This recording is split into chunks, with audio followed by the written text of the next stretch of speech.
आग्रह। अब श्री कैलाश चंद वर्मा। हो गया, अरे आपकी कोई समस्या है क्या?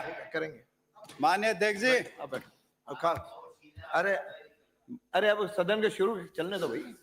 अच्छा, दोनों पक्ष वो विषय रखें, चर्चा आने दो।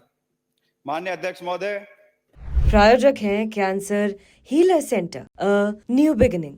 मैं आपकी अनुमति से प्रस्ताव करता हूं कि राज्यपाल महोदय को निम्नांकित रूप से धन्यवाद प्रस्तुत किया जाए। इस सत्र में एकत्रित हम सब राजस्थान विधानसभा के सदस्यगण राज्यपाल द्वारा इस सदन में दिए गए अभिभाषण के प्रति आभारी हैं।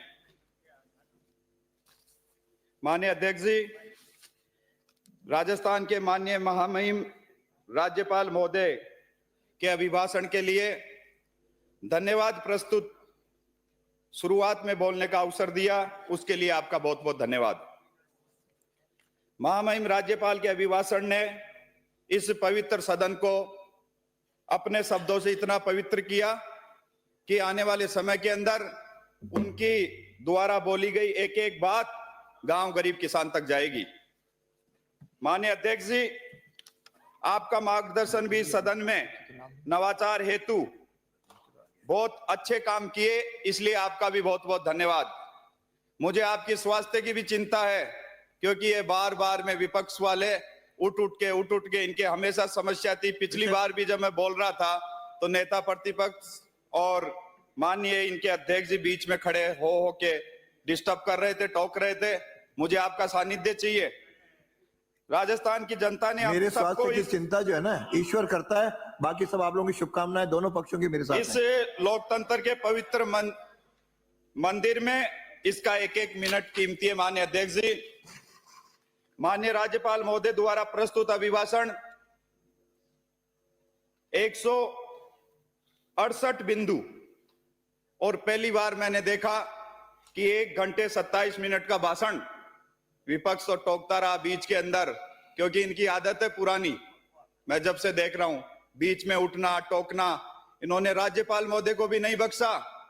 और जब ये टोक रहे थे तो राज्यपाल ने इनको जवाब भी दिया, मगर एक कहावत आती है, वो मैं बोल नहीं सकता उन शब्दों को। इसीलिए मैं अपने आप को भाग्यशाली समझता हूं कि विश्व के सबसे बड़े राजनीतिक दल भाजपा सरकार की ओर से धन्यवाद प्रस्ताव के अंतर्गत शुरुआत के अंदर मुझे बोलने का अवसर दिया।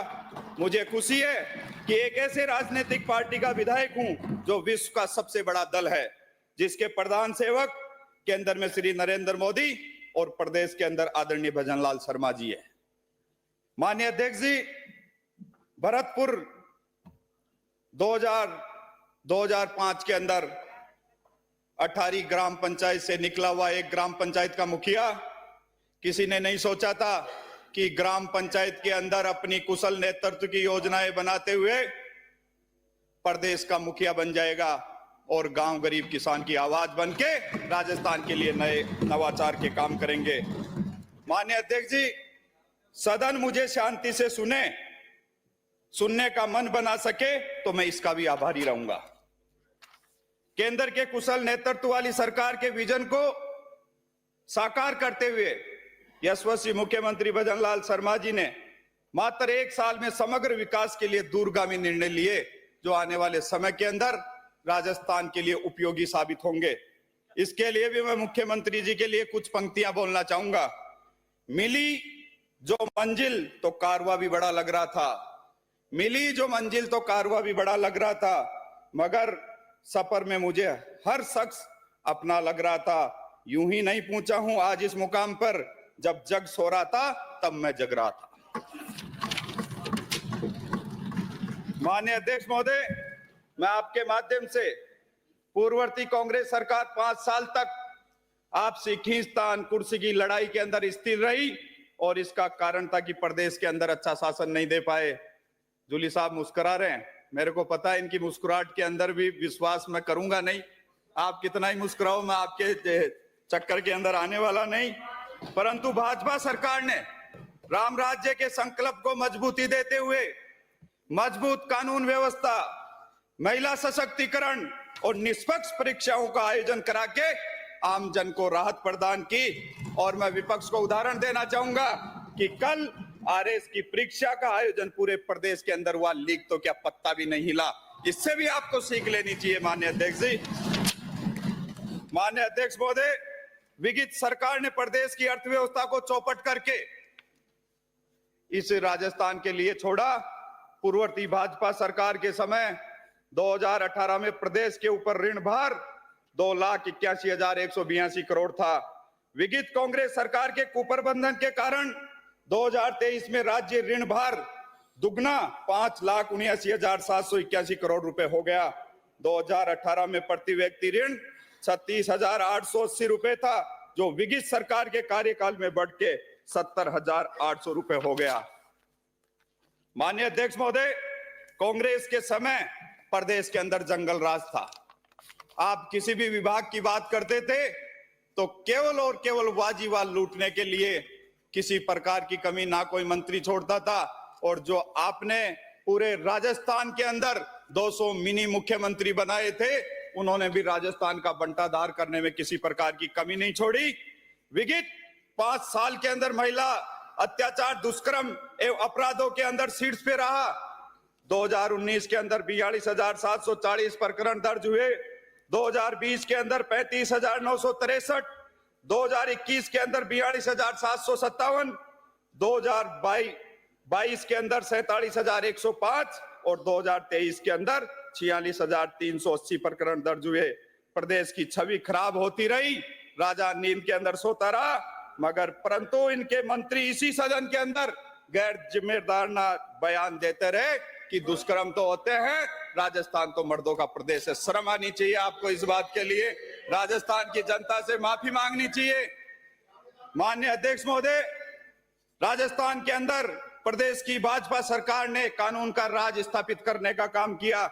विगत 1 वर्ष में आपराधिक मामलों के अंदर कमी, दुष्कर्म के साथ हत्या के मामलों में 26.67% की कमी, हत्या के मामले में 15.25% की कमी, डकैती के मामलों में 13.33% की कमी, लूट के मामलों में 30.36% की कमी, चोरी के मामलों में 34.0% की कमी और दुष्कर्म के मामलों में 34.0% की कमी। ये आंकड़े बयां करते हैं कि प्रदेश की भाजपा सरकार अपराधियों में खौफ है। और इसीलिए माननीय मुख्यमंत्री जी कहते हैं कि अपराधी या तो प्रदेश के अंदर आएगा नहीं और आएगा तो बच के जाएगा नहीं। माननीय अध्यक्ष महोदय, प्रदेश सरकार के माननीय राज्यपाल महोदय के प्रथम अभिभाषण में से ही जन कल्याणकारी कार्यों को प्राथमिकता के अंदर रखा। मात्र 1 वर्ष में भारतीय जनता पार्टी के संकल्प पत्र में अंकित 50 से 60% वादों को पूरा करने का काम किया, जिससे मुख्यमंत्री भजनलाल शर्मा जी के नेतृत्व वाली भाजपा सरकार का आमजन का सरकार के प्रति मजबूत विश्वास हुआ। इसीलिए प्रदेश की जनता कहती है कि भाजपा जो कहती है वो करती है। माननीय अध्यक्ष जी, विपक्ष, मैं पिछली बार भी बोला था आपको, शायद मेरी नसीहत आपके समझ में नहीं आई और ठोक ठोक के बोला था, एक एक शब्द का जवाब दिया था आपको इसी सदन के अंदर। विपक्ष शुरू से तंज कसता था कि ये तो साहब पर्ची की सरकार है, कहां से आ गई। मगर मैंने प्रथम बजट भाषण के दौरान भी कहा था, ये पर्ची नहीं, ये विजन, विकास, जुनून, गांव, गरीब, किसान और प्रदेश को नए आयाम तक ले जाने वाली सरकार है। मगर विपक्ष के कोई दिमाग के अंदर आपके बैठे ही नहीं, तो उसका तो मेरे पास तो कोई दवाई नहीं है, कोई इलाज नहीं है कि आपको दवाई दे दूं और आपके ऊपर जादू हो जाए। ये काम तो आपके जादूगरी कर सकते हैं। जो कहा वो किया हमारी सरकार ने। माननीय भजनलाल जी के नेतृत्व के अंदर पीएम किसान सम्मान निधि की राशि बढ़ाकर 6,000 से 8,000 की और जिसे 12,000 भी करेंगे। महिलाओं के लिए तृतीय श्रेणी शिक्षक भर्ती के अंदर 50% का आरक्षण। पेपर लीक मामलों का त्वरित कार्रवाई के लिए एसआईटी का गठन किया। हमने 5 वर्ष में 4 लाख नौकरियों देने का वादा किया। 1 वर्ष के अंदर 59,000 से अधिक नियुक्तियां दी। करीब 73,000 पदों के ऊपर भर्तियां प्रक्रियाधीन है। मात्र 1 वर्ष के अंदर 5 नए मेडिकल कॉलेज खोल के राजस्थान के स्वास्थ्य की चिंता करने का काम भी माननीय मुख्यमंत्री जी ने किया। गौशालाओं के अनुदान के लिए 10% की वृद्धि एवं 2024-25 में 700 करोड़ की राशि प्रदान की। माननीय अध्यक्ष जी, बिना किसी भेदभाव के सभी विधानसभाओं के अंदर 1000 करोड़ की सड़कें आपको भी मिली थी ना, पिछली बार आप भी तालियां बजा रहे थे। प्रथम वर्ष में 206 करोड़ की लागत से अटल प्रगति पथ बनाए। उज्ज्वला योजनाएं बीपीएल के करीब 38,86,000 परिवारों को 450 रुपए के अंदर गैस सिलेंडर, यमुना जल समझौते जैसे महत्वपूर्ण निर्णय लेके उनको धरातल के ऊपर उतारने का काम किया। माननीय अध्यक्ष महोदय, माननीय अध्यक्ष जी, पहले तो मैं आपको बताते हुए मेरे को खुशी है कि पूरे राजस्थान के अंदर एक ऐसी योजना का साकार माननीय प्रधानमंत्री जी ने राजधानी जयपुर के अंदर किया। और ईआरसीपी, मैं ईआरसीपी के बारे में बोलना चाहूंगा। पहले तो मैं ये कहता हूं, आपसे ये पूछना चाहूंगा कि इस ईआरसीपी के बारे में आपका क्या लेना देना, आप मांगते क्या हो इसके बारे में? आपने ऐसा क्या प्रमाण पत्र दे दिया और ऐसा क्या गढ़ जीत लिया जो आपको ईआरसीपी के बारे में आप गीत गाते हो, एमओयू क्या हुआ, कितना क्या हुआ, ये कर देंगे वो कर देंगे, पानी कितना आएगा, कितने पानी से खेत पानी पिएंगे, होते कौन हो आप पूछने वाले? आपने क्या किया ऐसा? इसलिए सुन लो मेरी बात आप। माननीय अध्यक्ष जी, माननीय अध्यक्ष महोदय, मैं आपके माध्यम से जिस व्यक्ति में काम के प्रति समर्पण हो, वह उसे मन से करना चाहता हो, उसे कोई भी बाधा विचलित नहीं कर सकती। एक बार संकल्प लिया, उसे पूरा करने के लिए निरंतर लगन की आवश्यकता होती है और लगातार प्रयास से वह पत्थर को पानी बना देता है। यह सिद्ध किया प्रदेश के माननीय मुख्यमंत्री जी ने। जब ही तो राष्ट्र कवि दिनकर जी ने ठीक ही कहा कि खम ठोक ठेलता है जब नर, पर्वत के जाते पांव उखड़, मानव जब जोर लगाता है पत्थर पानी बन जाता है, पत्थर पानी बन जाता है। माननीय अध्यक्ष जी, प्रदेश की जनता के लिए ईआरसीपी योजना का विजन प्रदेश की पूर्व मुख्यमंत्री वसुंधरा जी लेके आई। आपकी तो सरकार थी ना, आपने क्यों नहीं किया? जिसे विगत सरकार ने जानबूझकर अटकाया, लटकाया, भटकाया, राजस्थान के लोगों के साथ में अन्याय किया, परंतु भजनलाल सरकार ने माननीय प्रधानमंत्री जी की उपस्थिति में इस योजना के एमओयू का आदान प्रदान किया। माननीय प्रधानमंत्री जी की सभा के अंदर राजस्थान की राजधानी जयपुर के अंदर 3.5 लाख से भी ज्यादा लोग एकत्रित हुए तथा इसे भजनलाल सरकार भारतीय संस्कृति को जोड़ते हुए राम सेतु लिंक परियोजना के रूप में इसे धरातल के ऊपर उतारने का काम किया। अब सुनो हमने एमओयू के अंदर क्या किया, अभी भी सुन लेना। इसके लिए 12,000 करोड़ की वित्तीय स्वीकृति जारी कर कार्य शुरू कर दिया। इस योजना से 17 जिलों के अंदर 4 लाख हेक्टेयर भूमि को सिंचाई हो सकेगी और करीब 3 करोड़ की आबादी से पेयजल, 3 करोड़ की आबादी को पेयजल मिल सकेगा। इसलिए माननीय सभापति महोदय, मैं आपके माध्यम से विपक्ष को कहना चाहता हूं कि इतना सब कुछ सार्वजनिक करने के बाद में भी आप ये गीत गाते हो कि ईआरसीपी का क्या हुआ, तो मेरी बात सुन लो। आपको आने वाले समय के अंदर पानी भजनलाल सरकार ही पिलाएगी, इस बात को नोट कर लेना। माननीय अध्यक्ष जी, प्रदेश की भजनलाल सरकार आगामी 4 साल में और भी ऐतिहासिक काम राजस्थान की जनता के लिए करेगी। इसीलिए मैं विपक्ष से कहना चाहता हूं कि अभी भी कुछ नहीं गया, समय रहते हुए इस भजनलाल सरकार की आदत डाल लो, क्योंकि पहले बजट के अंदर प्रशंसा आप लोगों ने की थी। यह बजट तो लास्ट के अंदर आता था, ये पहली बार ऐसा हो रहा है कि ये शुरुआत के अंदर ऐसा बजट आया। अध्यक्ष, माननीय सभापति महोदय, मैं माननीय मुख्यमंत्री जी के लिए कुछ लाइनें पेश करना चाहूंगा कि जो मुस्कुरा रहा है उसे दर्द ने पाला होगा, जो चल रहा है उसके पांव में छाला होगा, बिना संघर्ष के इंसान चमक नहीं सकता और जो जलेगा उसी दिए में उजाला होगा। माननीय अध्यक्ष जी, 1 वर्ष परिणाम उत्कर्ष के सपने को साकार करते हुए राइजनिंग राजस्थान प्रदेश के उद्योगों को बढ़ावा देकर प्रदेश की अर्थव्यवस्था को मजबूत करने के लिए राजस्थान की सरकार हमेशा संकल्पबद्ध है। इसके लिए पहले ही वर्ष के अंदर राइजनिंग राजस्थान का आयोजन किया, जिसमें 32 देशों ने हिस्सा लिया। 16 देश पार्टनर कंट्री के रूप में भाग लिए। 32,000 से अधिक डेलीगेट्स, विजिटर्स इस कार्यक्रम का हिस्सा बने। मुझे अवगत कराते हुए खुशी है कि प्रदेश के अंदर 35 लाख करोड़ रुपए के निवेश की बुनियाद रखी गई। प्रदेश सरकार ने 11 नए औद्योगिक क्षेत्रों की स्थापना के लिए 1282 करोड़ रुपए स्वीकृत किए। प्रत्येक वर्ष 10 दिसंबर को राजस्थान प्रवासी दिवस मनाया जाएगा। प्रदेश सरकार 2026 के अंदर पुनः राजधानी राजस्थान का आयोजन करेगी। इससे राजस्थान के उद्योगों के विकास होगा और पूर्ववर्ती सरकार ने जो खोखली अर्थव्यवस्था छोड़ी थी उसमें गति मिलेगी।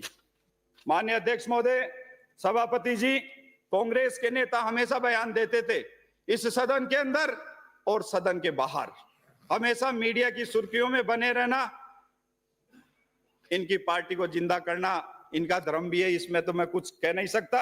मगर इनके नेता हमेशा बयान देते थे कि भाजपा ने कुछ नहीं किया, भाजपा ने तो केवल योजनाओं का नाम बदला। अब मेरी सुनो, आयुष्मान योजना को चिरंजीवी योजना किसने किया? सुनते जाओ। अन्नपूर्णा रसोई योजना को इंदिरा रसोई योजना किसने किया? मुख्यमंत्री जल स्वावलंबन योजना को राजीव गांधी जल स्वावलंबन योजना किसने किया?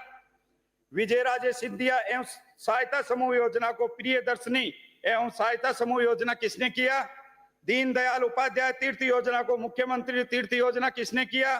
भामाशाह कार्ड योजना को जन आधार कार्ड योजना किसने किया?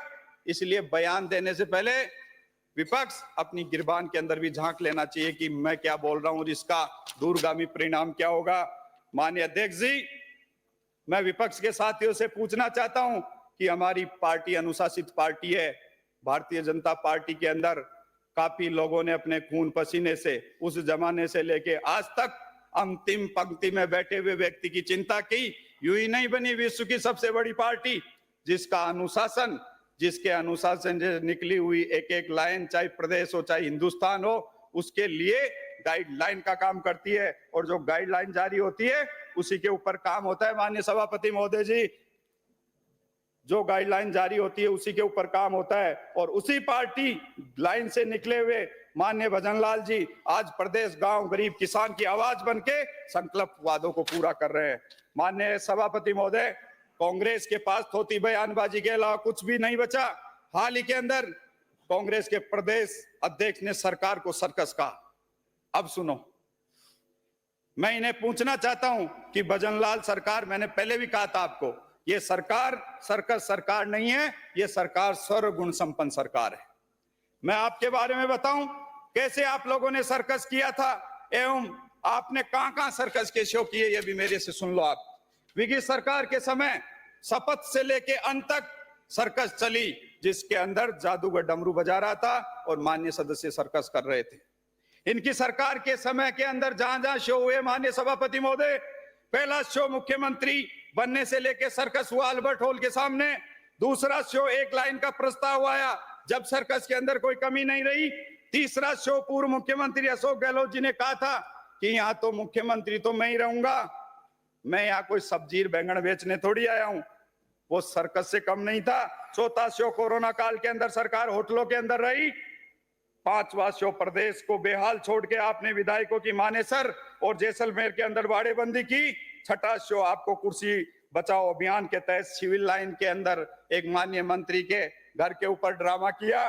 सातवां शो फोन टेपिंग का और आठवां शो जब लाल डायरी आई, जब तो आप लोगों ने सारी हदें पार कर दी। इसलिए माननीय सभापति महोदय, ये सोचे कि हमने 5 साल के अंदर कितने कारनामे किए, राजस्थान की जनता को कहां-कहां ठगा, राजस्थान की जनता के साथ में कहां-कहां अत्याचार किया, युवाओं के सपनों को कैसे चकनाचूर किया, महिलाओं के अस्तित्व को हम बचा नहीं पाए।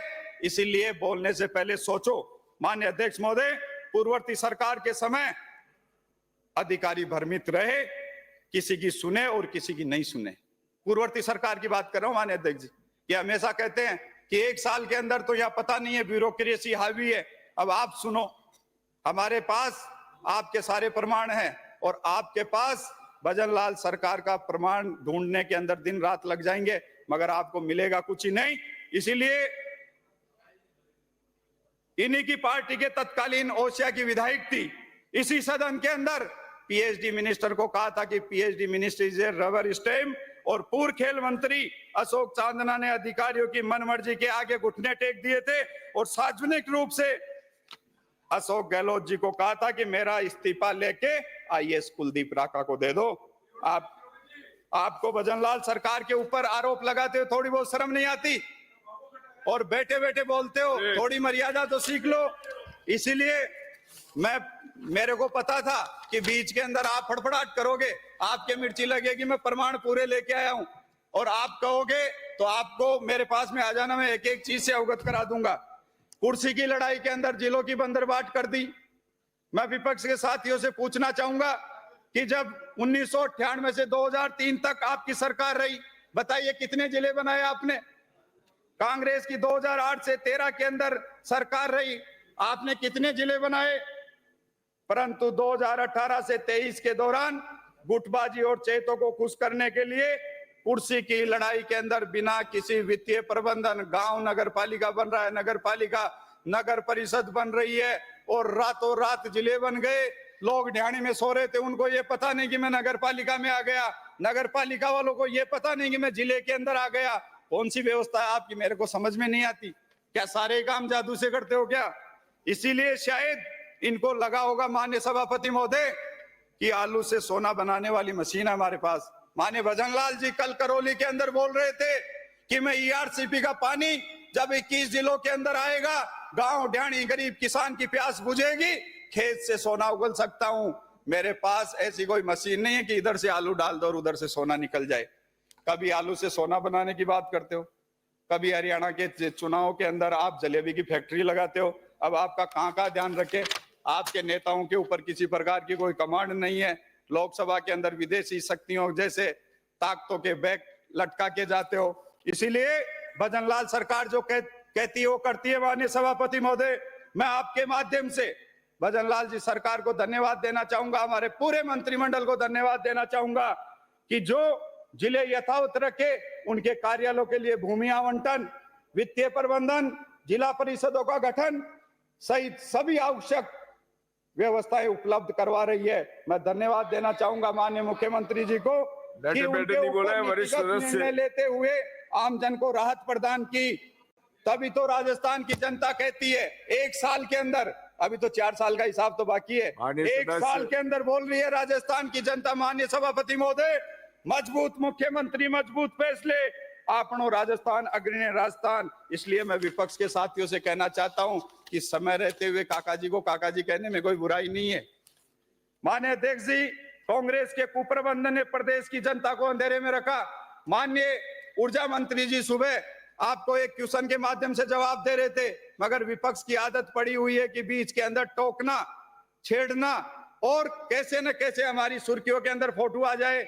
बजट का सेशन जब स्टार्ट नहीं हुआ, पेपरों के अंदर बड़े बड़े न्यूज छपी और उन न्यूज के अंदर विपक्ष तो बहुत हमलावर है, बहुत ताकतवर है, क्या होगा क्या नहीं होगा। हम बैठे ना आपका जवाब देने के लिए, आइए, ऐसे बीच के अंदर टोका टोकी क्यों करते हो? सामने आइए, टाइम लीजिए, आपको समय मिलेगा, एक एक शब्द का उच्चारण कर देना।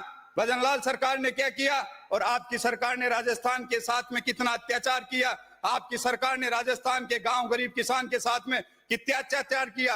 आप भी उसी वोट की ताकत से जीत के आते हो, हम भी उसी वोट की ताकत से जीत के आते हैं।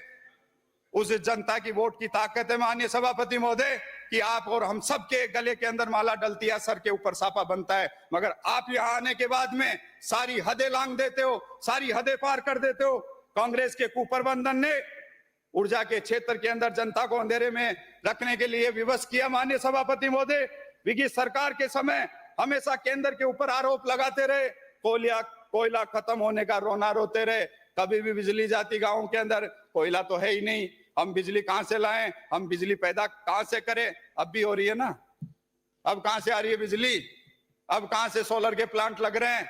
इसलिए भजनलाल सरकार ने प्रदेश को अंधेरे से निकालते हुए मैं धन्यवाद देना चाहूंगा ऊर्जा मंत्री जी को और प्रदेश के मुखिया को, जिन्होंने गांव गरीब किसान की चिंता करते हुए, प्रदेश की चिंता करते हुए, 8.5 करोड़ लोगों की चिंता करते हुए केंद्र सरकार और छत्तीसगढ़ सरकार से समन्वय स्थापित करके कोयले की उपलब्धता सुनिश्चित की। भाजपा सरकार ने 35,138 मेगावाट की ऊर्जा उत्पादन परियोजनाओं के लिए करीब 1,58,800 करोड़ रुपए के एमओयू किए। मुझे खुशी है भजनलाल सरकार प्रदेश को ऊर्जा के क्षेत्र में आत्मनिर्भर बनाने के दिशा में काम कर रही है, जिससे आने वाले समय के अंदर किसान भाइयों को दिन के अंदर बिजली मिलेगी। और कांग्रेस सरकार के समय क्या होता था?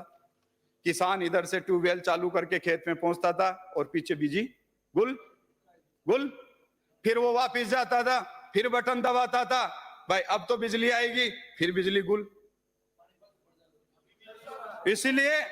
इसीलिए सुनने का मादा रखो।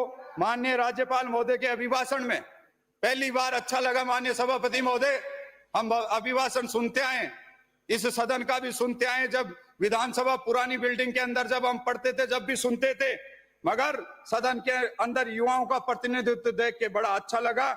इसलिए मैं युवा होने के नाते राज्यपाल महोदय का आभार व्यक्त करता हूं। मुझे खुशी है कि प्रदेश की भाजपा सरकार ने युवाओं का ध्यान रखते हुए इस युवाओं के लिए अच्छा काम कर रही है। माननीय अध्यक्ष महोदय, भाजपा प्रदेश की डबल इंजन सरकार ने अपने वादे के अनुसार नकल माफियों को खत्म करने के लिए एसआईटी का गठन किया। एसआईटी का गठन ही नहीं सभापति महोदय, 260 लोगों को गिरफ्तार भी किया। प्रदेश में एक वर्ष में 100 से अधिक परीक्षाएं पारदर्शिता के साथ में संपन्न भी कराई। 81,000 पदों के ऊपर भर्तियों का कैलेंडर भी जारी किया। और आपके समय के अंदर क्या हुआ? पेपर देने जाता था, जब गांव से कोई व्यक्ति आता था उसको ये पता था कि पेपर तो लगेगा नहीं, मेरे को वापस जाना है। जबकि कांग्रेस सरकार में युवा रोते रहे और संरक्षण के अंदर नकल माफिया पनपते रहे। शिक्षा मंत्री की मौजूदगी के अंदर शिक्षा संकुल के अंदर पेपर का काला धंधा चलता रहा। विगत सरकार ने एक बार नहीं 17 बार पेपर लीक करा के युवाओं के सपनों को चकनाचूर करने का काम किया। इसीलिए युवा हितों की बात करना विपक्ष के मुंह से कहां तक शोभा देती है, आप बताइए ना। मैं युवा होने के नाते हर डिबेट के अंदर जाता था, जब भी बोलता था, और इनको नसीहत भी दी थी कि ये राजस्थान का युवा है, जब अपनी के ऊपर ले लेगा तो अच्छे तख्त उखाड़ फेंकेगा। मत छेड़ युवाओं को, लड़ना मुश्किल होगा, वरना लिखेंगे ऐसा इतिहास की पढ़ना मुश्किल होगा। कितना परसेंट वोट मिला आपको? आप बताइए तो सही, आंकड़ों के अंदर आइए तो सही। अब चाहे जो बीच के अंदर बैठ के आप ये कर दिया, वो कर दिया, वो माफी मांग ले, ये माफी मांग ले, उसके ऊपर सुर्खियों के अंदर आने से एक दिन के अंदर फोटो छप जाएगी। पहले शुरुआत के अंदर आए थे जब हम भी देखते थे सदन के सितारे कैसे बनते हैं, फोटो अखबार में कैसे छपती है, मगर आपकी जैसे बीच के अंदर टोका टोकी हम नहीं करते। विपक्ष हमेशा शिक्षा के क्षेत्र के अंदर, इन्होंने शिक्षा के मंदिर को नहीं बख्शा। अरे भाई, आपको अंग्रेजी विद्यालय खोलने थे तो बहुत सारी बिल्डिंगें खाली है, आप उनके अंदर खोलते, हम तो खुशी थी, प्रदेश को खुशी है इस बात की। मगर विगत सरकार ने 2019-20 में महात्मा गांधी अंग्रेजी विद्यालय शुरू किए। माननीय सभापति महोदय, जिनकी संख्या थी 3,737। अब सुनिए, आपकी सरकार के समय अंग्रेजी माध्यम के विद्यालय के लिए आप बताइए आपने कितने नए भवन बनाए? एक भी नहीं बनाया ना। आपने कितने अंग्रेजी माध्यम के शिक्षकों की भर्ती की? 0। इन्होंने कहा था कि अंग्रेजी माध्यम का अलग से कैलेंडर बनाएंगे, धरातल के ऊपर कुछ हुआ नहीं। केवल कलर से नाम लिखने से अंग्रेजी विद्यालय नहीं खुलते। रामलाल का श्यामलाल तो मैं भी कर दूंगा, उससे वाजिबा नहीं मिलती। इसीलिए इन्होंने सिर्फ अंग्रेजी माध्यम के विद्यालयों का नाम बदलकर महात्मा गांधी किया, जिससे विद्यार्थी ना अंग्रेजी पढ़ पाया ना हिंदी पढ़ पाया, और प्रदेश के विद्यार्थियों का भविष्य चौपट हो रहा है। माननीय सभापति महोदय, इसलिए हमारी सरकार इसकी समीक्षा कर रही है। तो अब कांग्रेस के पेट के अंदर दर्द हो रहा है। योजनाओं के बारे में आप बोल नहीं सकते, क्योंकि मैंने एक एक योजना को आपको आईना दिखाया है, वित्त कागजों के साथ में बात कर रहा हूं। मैं माननीय सभापति महोदय, कांग्रेस के बड़बोले अध्यक्ष दावा करते हैं, हर कहीं पे मीडिया के अंदर जवाब देते हैं। मीडिया के अंदर आप ही दे रहे थे, आपका एक वीडियो देख रहा था मैं इनसे पूछना चाहता हूं, आपने कहा था कि ये भजनलाल सरकार उपचुनाव के अंदर कैसे जाएगी? फिर क्या हुआ? उपचुनाव के अंदर कैसे मौर्य बोल गए आपके? क्या हुआ बताओ, कैसे मौर्य बोले? माननीय गोविंद सिंह जी, गमछा हिलाने से उपचुनाव नहीं जीते जाते। स्टेज के ऊपर जाके गमछा हिला रहे हो, ये कर रहे हो, उससे उपचुनाव नहीं जीते जाते। उसके लिए धरातल के ऊपर उतरना पड़ता है, विजन बनाना पड़ता है, कठोर निर्णय लेने पड़ते हैं, हर व्यक्ति को गले लगाना पड़ता है, योजनाओं को धरातल के ऊपर उतारना पड़ता है, नीति बनानी पड़ती है। और उस नीति के लिए, उस नीति के सामने 140 वर्ष पुरानी पार्टी भजन लाल जी के कुशल नेतृत्व के सामने, माननीय सभापति महोदय, 140 वर्ष पुरानी पार्टी माननीय भजन लाल जी के कुशल नेतृत्व के सामने ताश के पत्तों की तरह बिखर गई और जमानत भी नहीं बचा पाए। कितने आए साथ में से? कितने आए आप ही बता दो। इसीलिए बोलने से पहले सोचा करो। आपकी पार्टी की स्थिति को देख के मेरे को कभी कभी बसंत याद आता है सभापति महोदय। इनकी पार्टी को देख के मेरे को बसंत याद आता है कि बसंत के अंदर पेड़ों के अंदर नए पत्ते तो आ जाते हैं, मगर मैं गारंटी के साथ में कैसा हूं कि जिस तरीके से आपकी पार्टी बिखरी है, अब ये शायद खड़ी होने वाली नहीं है। माननीय सभापति महोदय, मेरे शुरुआत के अंदर इन्होंने 10 मिनट खराब किए थे। इसके प्रदेश अध्यक्ष जी के, अरे आप बीच के अंदर देखो, मैं ज्यादा पोती खोलूंगा आपकी, ज्यादा डिस्टर्ब करोगे तो। आज आप भी मैं पूरी तरीके से डिस्टर्ब करोगे सभापति महोदय।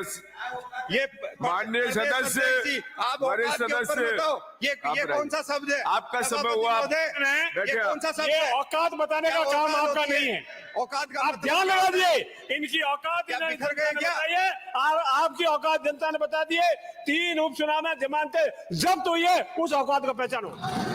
बिराजे माननीय सदस्य, थोड़ी सी देर में गुस्सा आ गया आपको, तो थोड़ी सी में आ गया क्या? अब सुनो, इनके प्रदेश अध्यक्ष जी बयान देते हैं कि हम बीजेपी और आरएसएस की एबीसीडी नहीं जानते। सभापति महोदय, इनको पूछे ना बीजेपी और आरएसएस क्या है, एबीसीडी जानते नहीं और कमेंट करते हैं माननीय मुख्यमंत्री जी के ऊपर कि ये तो राधे राधे लिखे दुपट्टे पहन के आ गए। कभी आरएसएस को बिल में डालने की बात करते हैं।